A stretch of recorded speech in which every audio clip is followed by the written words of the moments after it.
Soy María Alexandra y es momento de agradecer y abrazar tu esencia. En este espacio conectamos todos por aquí. Ven, eres bienvenido aquí. Tú puedes. Redescubre tu valor y enamórate de ti. Acompáñame en un viaje personal donde la conexión se fortalece y aquí, entre tú y yo, nos encontramos. Bienvenidos a este Tu Podcast Entre Tú y Yo, un espacio creado especialmente para ti, con la intención de brindarte herramientas prácticas para tu día a día. No olvides suscribirte para no perderte ningún episodio.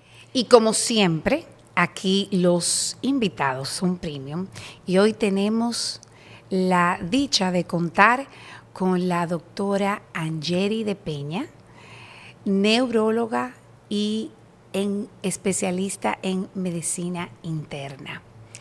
Pero ella pone un poco más que esos dos títulos y por eso la quise traer aquí para que pueda orientarnos y dar un poco de luz en estos dos males, sobre todo el Alzheimer, que está causando tantos estragos.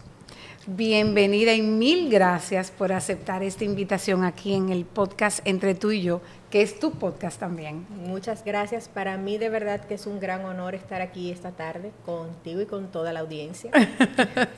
Qué bueno, Angelis. Pues mira, hoy yo quisiera que tú nos instruyeras un poco sobre la diferencia del Alzheimer y la demencia senil.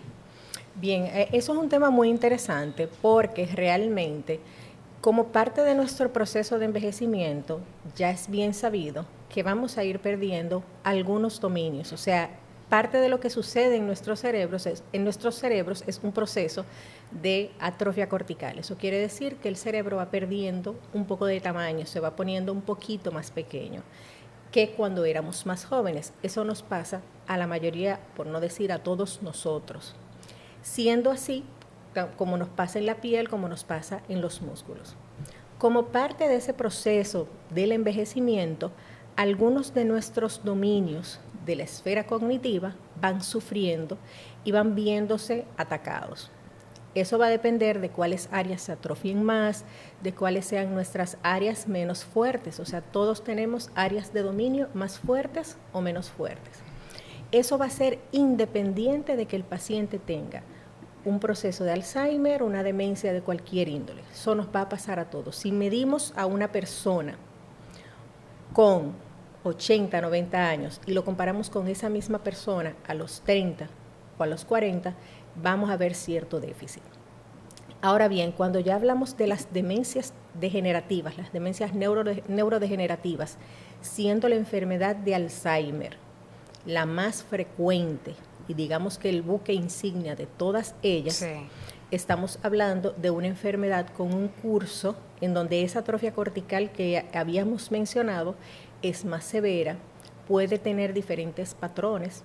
Por lo tanto, vamos a ver que no todos los pacientes se comportan igual, pero suele ser una atrofia progresiva como consecuencia de depósitos de amiloide, que es lo que causa ese deterioro, donde el deterioro va a empezar muy lentamente y vamos a ver esa progresiva pérdida no solamente de funciones como la memoria, que es lo que a la gente más le llama la atención, sino que vamos a ir viendo el deterioro de funciones operativas, motrices, que terminan llevándose al paciente a perder funciones muy básicas como la alimentación, la deambulación, etcétera.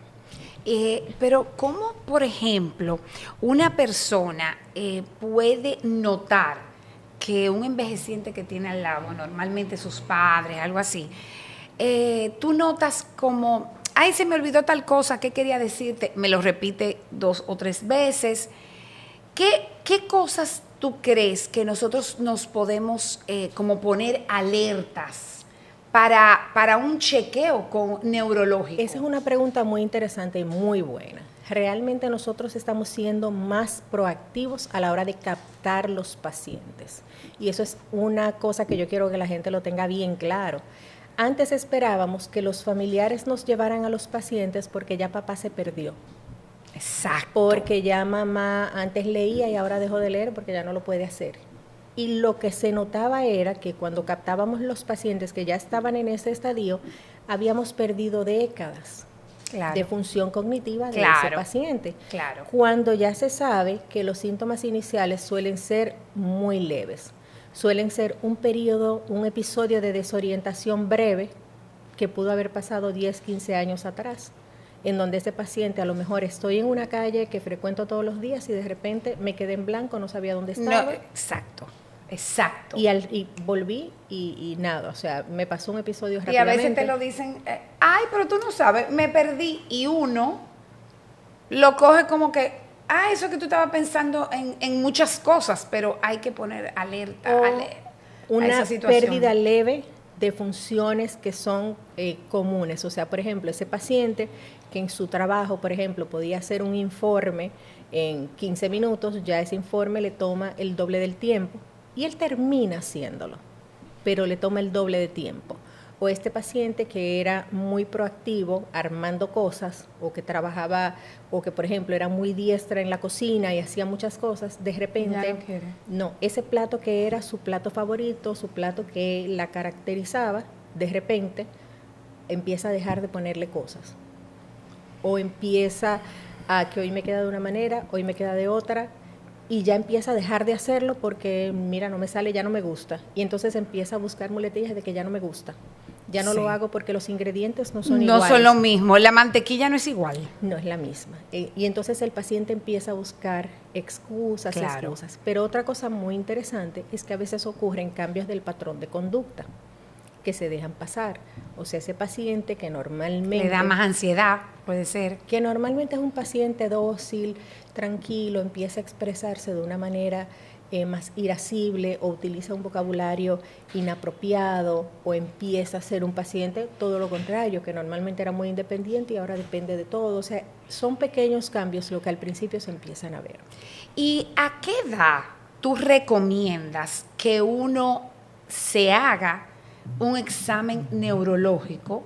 Vamos a suponer uno como joven adulto y otro como, yo te diría ya, un adulto de 60, 70 años. ¿A qué edad tú crees que sea sano como una forma, como uno se chequea anual? ¿Me entiendes? O sea, lo que es la medicina preventiva. Si no hay síntomas, o sea, si es un paciente que está bien desenvuelto, bien independiente, tiene una buena salud general y no tiene ninguno de estos síntomas que hemos hablado, pues yo diría que a los 65 años de manera preventiva se puede empezar a tomar, tomando en cuenta que tampoco tenga un historial familiar importante. Si es un paciente que empieza a hacer síntomas, pues desde que empieza a hacer síntomas, porque también recordemos que hay muchos trastornos que ahora se diagnostican más frecuentemente y que pueden, digamos, el déficit de atención y todas esas cosas que en la época de uno, cuando uno era niño, no se hablaba y anda mucha gente con trastorno de déficit de atención que pudieron integrarse, y estoy mencionando ese por mencionar uno, sí, es correcto. Se integraron a la vida activa, pero a veces esa misma forma en cómo funciona su cerebro puede interferir a lo mejor en situaciones particulares, en el trabajo y en organizarse, y eso puede traer al traste algunas alteraciones. Exacto. Que se confunden. Que se confunde muchísimo. Hay algo, y es, por ejemplo, en la parte psicológica, cuando yo veo pacientes, esos pacientes que me dicen, se me olvida mucho algo, yo investigo porque hay una forma que nuestro cerebro tiene que cuando algo te causa dolor, trata de extraerse. Así es. Entonces, siempre yo hago la investigación y si veo algunos síntomas, entonces ya te los refiero. ¿Por qué? Porque lo que tú dices, hay situaciones que empiezan a más temprana edad. Otras, cuando tú tienes una familia que hay varias personas de Alzheimer, ¿qué tú recomiendas, a qué edad tú recomiendas que esos hijos se deben chequear? Esa es otra pregunta muy interesante. El hecho de que los progenitores o los abuelos hayan tenido Alzheimer no quiere decir que su descendencia lo va a tener y viceversa. Correcto. O sea, podemos tener un individuo con Alzheimer y que sus abuelos o padres no lo hayan tenido. Correcto. Sin embargo, hay familias que tienen alta incidencia, sobre todo cuando son Alzheimer de inicio temprano, de que sí haya una carga familiar más pesada. En el caso de hacer o no determinaciones previas simplemente para saber si lo puedo heredar o no, que eso está disponible y que se puede hacer, es una decisión donde uno lo conversa mucho con el paciente. Porque, por ejemplo, existen tratamientos que son específicos para pacientes con Alzheimer y que van dirigidos a evitar los depósitos, el acúmulo de los depósitos de amiloide. Eso es algo reciente. Y por ejemplo, dime 2 tratamientos que podemos hacer para. No, son tratamientos muy especializados. Ajá. Son anticuerpos monoclonales, son tratamientos biológicos. Ajá. O sea que ni siquiera los tenemos disponibles en el país. Bien, o sea, son pacientes que se tienen que referir fuera, a ponerse los tratamientos fuera. Entonces, esas son de las cosas que uno los plantea, porque ni siquiera están disponibles en todos los centros. Incluso en Estados Unidos no están disponibles en todos los centros. Entonces, sí a mí me gusta planteárselo a los pacientes, porque también hay gente que dicen, si no voy a darme ningún tratamiento, no tengo la posibilidad, no voy a viajar, pues prefiero no hacerlo. Ahora bien, yo siempre lo comento, porque a pesar de que son tratamientos recientes, son tratamientos nuevos, pues lo que se espera es que si no se deposite el amiloide, si no se acumule el amiloide, a largo plazo tenemos mejor evolución y se evitaría esa gran atrofia que el paciente pueda tener. Claro, muy posiblemente esta generación ya de uno no vea tanto esos beneficios y se están haciendo muchas más investigaciones, pero en generaciones futuras yo entiendo que iríamos en muy buen camino. Claro. En otro sentido, sí hay muchas cosas que se pueden hacer para prevenir. Y yo siempre digo a los pacientes que la vejez se planifica temprano. La vejez se planifica temprano. El ejercicio físico es el principal protector del cerebro. Totalmente. Y eso está demostrado, señores. Está demostrado. Ejercicio regular puede postergar hasta por 10 años el inicio de los síntomas de una demencia. Totalmente. Incluso en pacientes a riesgo. La calidad del sueño, no solamente las horas de sueño, un sueño de buena calidad no es negociable. Las mejores conexiones del cerebro se hacen en el sueño profundo. Claro, porque el cerebro tiene, en el sueño, va a limpiar todas las toxinas que nosotros tenemos. Y si no tenemos un sueño profundo, no puede limpiarla. Lo otro es, y ahí sí yo me voy a detener un poquito.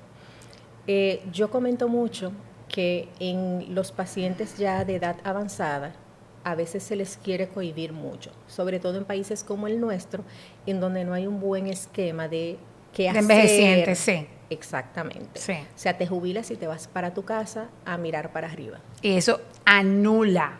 Eso es como sacarse el cerebro y entrarlo en una cajita y guardarlo ahí. Bueno, acuérdate de la pandemia.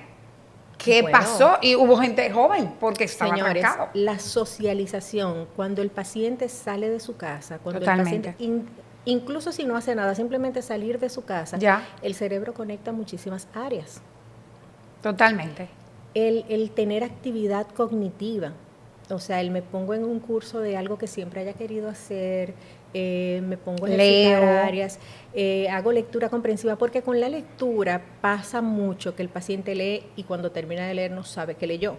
Pero si estoy, por ejemplo, en un club de lectura en donde tenemos que compartir lo que estamos leyendo, me pongo en una peña de lo que sea. Como biblioterapia que tenemos, la biblioterapia que te da herramientas y es una parte de ejercitar, porque sobre todo, y corrígeme un poco, o sea, es leer y escribir. Cuando tú haces un resumen escrito, ya es diferente, tú pones varias partes del cerebro a participar en esto. No, y hay muchas formas de cómo hacerlo. Pueden ser, por ejemplo, hacer lecturas por capítulos. Correcto. Varias personas, cada quien en su casa, y nos juntamos los martes a que cada quien comparta lo que entendió y discutan. Entonces, en esa discusión se va llegando a lo mejor a un punto en común o no necesariamente un punto en común, pero cada quien tiene la oportunidad de discutir, de recordar, de hablar, de formar incluso un círculo social en donde, por ejemplo, se dan otros temas que también se puede interactuar. Y también el deseo de, mira, me voy a cambiar, me voy a poner tal ropa porque me voy a la casa de fulano, la reunión es a tal hora, entonces a tal otra hora tengo que estar listo porque me van a venir a buscar. Es una planificación, todo ese tipo de... Absolutamente. Eso es necesario. Fundamental para el buen desenvolvimiento y la evolución de los pacientes que tienen buena calidad de sueño, ejercicio y esas herramientas de socialización y de actividad cognitiva. Es totalmente diferente. Y esa actividad cognitiva guiada por las pruebas neuropsicológicas que me van a decir en cada caso, por ejemplo, en este paciente sus áreas más deficientes son las áreas del lenguaje o las áreas de la memoria visual, entonces los ejercicios cognitivos que más le conviene son este y este. Vamos a diseñar esa terapia dirigida a esas áreas. La evolución es totalmente distinta, incluso en pacientes ya diagnosticados. Claro, porque están activando todo lo que es la parte cognitiva. Absolutamente. Y una parte que es esencial, yo diría, que es la nutrición. Sí. Yo he observado en pacientes que tienen depresión, que le han dicho que tienen problemas de memoria, etcétera, etcétera, como cuando bajan el azúcar y los carbohidratos y suben los ejercicios, es un cambio total. Pero me voy más lejos. La desnutrición en el adulto mayor es súper frecuente. Súper. Y sobre todo en los pacientes con demencia. Sí. En esos sobre todo que hacen selectividades. O sea, vamos a entenderlo. Para el cuidador de un paciente con demencia, que se ponen selectivos muchas veces, que lo que quiero comer es tal alimento, y si no es ese alimento, yo no quiero nada, y te ponen muchos peros. Y normalmente no te alimenta, el alimento. Bueno, puede ser un buen alimento, pero si yo solamente como una cosa, me van a faltar las otras. Claro. Entonces entro en procesos de desnutrición.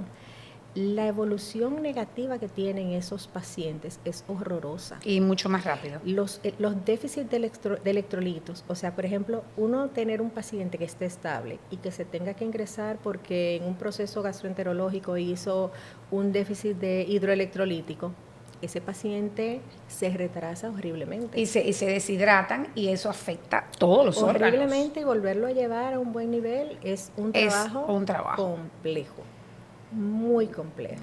Entonces, vamos a ver, dile 5 cosas a nuestros oyentes rápidamente para que se quede con eso. Cuando observan alguna anomalía en el comportamiento diario, ya que empiecen a chequear y lleven a consulta. Lo primero es que el cerebro hace muchas más funciones que solo la memoria. Entonces, cuando se nos ve afectada cualquiera de nuestras funciones cotidianas, ya tenemos que tener pendientes. Y si no hay ningún síntoma por encima de los 65, 70 años, tenemos que buscarlo para empezar a trabajarlo. Número 2, el encierro es peligroso, la inactividad es peligrosa. Sí. Nosotros debemos mantener nuestro cerebro activo, nuestro cerebro aprendiendo cosas. Eso va a hacer que tengamos una mejor evolución. El ejercicio físico no es negociable. No. Es primordial. El sueño no es negociable y la buena salud en general. No, yo no puedo pedirle al cerebro que funcione bien si yo me dejo descompensar mi hipertensión, si me dejo descompensar la diabetes, si me dejo descompensar las demás condiciones. Y lo otro es que los pacientes con demencia, cualquier tipo de demencia, requieren una importante red de apoyo y que los cuidadores, sobre todo el cuidador principal, también termina siendo un paciente porque existe el síndrome del cuidador, sí, que no se nos puede olvidar. Que es muy importante. Hay que cuidar, pero cuidarse. Ama a tu prójimo como a ti mismo. Primero tenemos que ser nosotros para poder ayar al otro. Si el cuidador se cae, el paciente se va a caer también. Totalmente. Y hablando un poco sobre esto, ¿Qué incide el estrés en este deterioro? Mira, hay un estrés excesivo. Sí, influye mucho. A mí no me gusta decir que las cosas son por estrés. No, o sea, yo trato siempre de hay una nunca razón. decir eso. Pero absolutamente hay dos cosas que enmascaran mucho los deterioros cognitivos. Eso pasa mucho más en gente joven, o sea, en gente en edad laboral. Exacto, por eso te lo pregunté. Sí, esas dos cosas que enmascaran mucho son los trastornos del estado de ánimo, sobre todo la depresión y la fatiga. Y cuando hablamos de fatiga tanto física como intelectual, emocional. Sí, como mentalmente, emocionalmente. Absolutamente. Siendo así, que incluso en mi caso particular, cuando yo veo un paciente que está en una de esas dos condiciones, o muy deprimido o ante una evidente fatiga, yo incluso trato de postergar las pruebas neurocognitivas hasta que el paciente esté un poquito más estable. Claro, porque los resultados suelen ser peores en esos contextos. En cuanto al estrés, el paciente suele ser mucho menos enfocado, entonces cree que está haciendo muchas cosas al mismo tiempo y en el fondo no se está enfocando en ninguna. Claro. Entonces hace todo. Se dispersa. Muy fácilmente. Exacto. Suele ser un paciente más disperso, suele tener menos calidad de sueño, suele tener muchas cosas a la vez. Y eso hace que al final de cuentas no se enfoque en nada. Suele ser un paciente más irritable. O sea que el estrés en ese sentido influye. Claro, fíjate que los niños se ponen irritables cuando no duermen bien.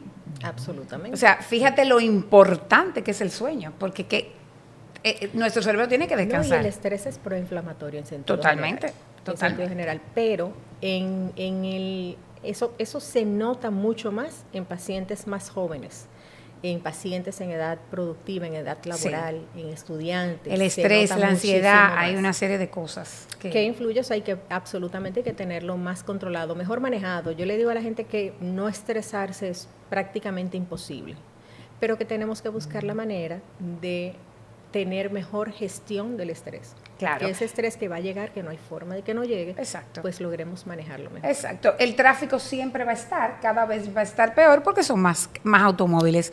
Usted elige si en el tráfico escucha este podcast que lo orienta, otros podcasts o música de relajación, o ahí aprovecha y habla con personas que necesita hablar, pero es una parte de usted no coger un estrés innecesario porque usted no va a cambiar, ni a los motoristas, ni al tráfico, ni las reglas, no lo va a cambiar. Entonces, usted lo que hace, ande usted como debe de andar y aparte de eso, procure ese tiempo regalártelo a ti en cosas nutritivas. Y eso llamamos lo que es la inteligencia emocional. Entonces, no olvidemos que las enfermedades son emociones bloqueadas. Y cuando nosotros tenemos una carga, tanto ancestral como nosotros, nos han pasado muchas cosas en la vida y no hemos podido liberarlas, todo eso contribuye.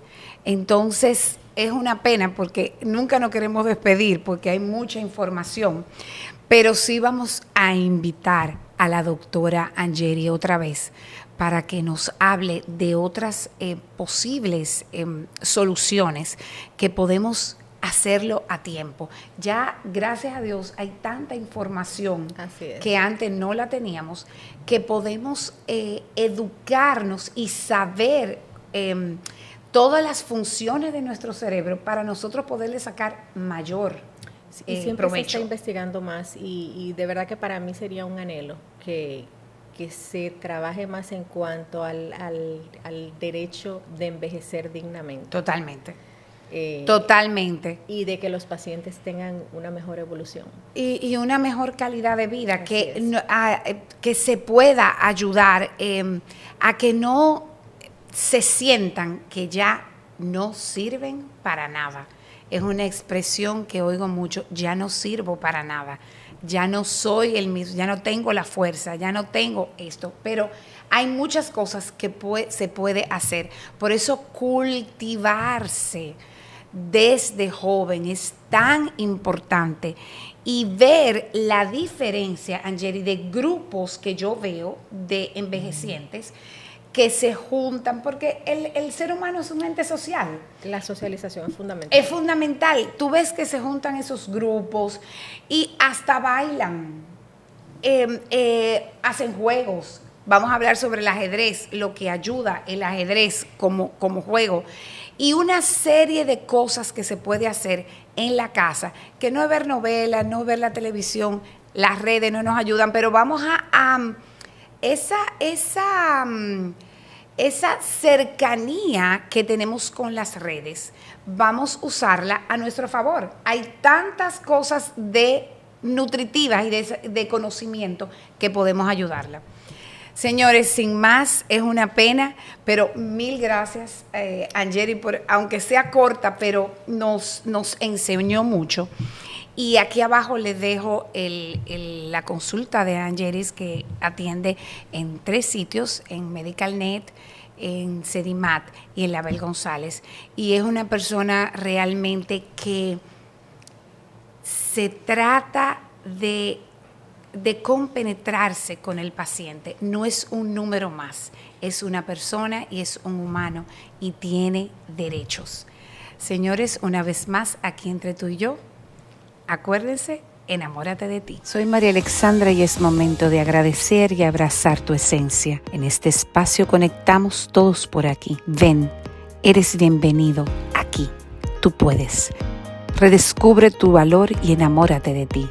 Acompáñame en un viaje personal donde la conexión se fortalece y aquí, entre tú y yo, nos encontramos.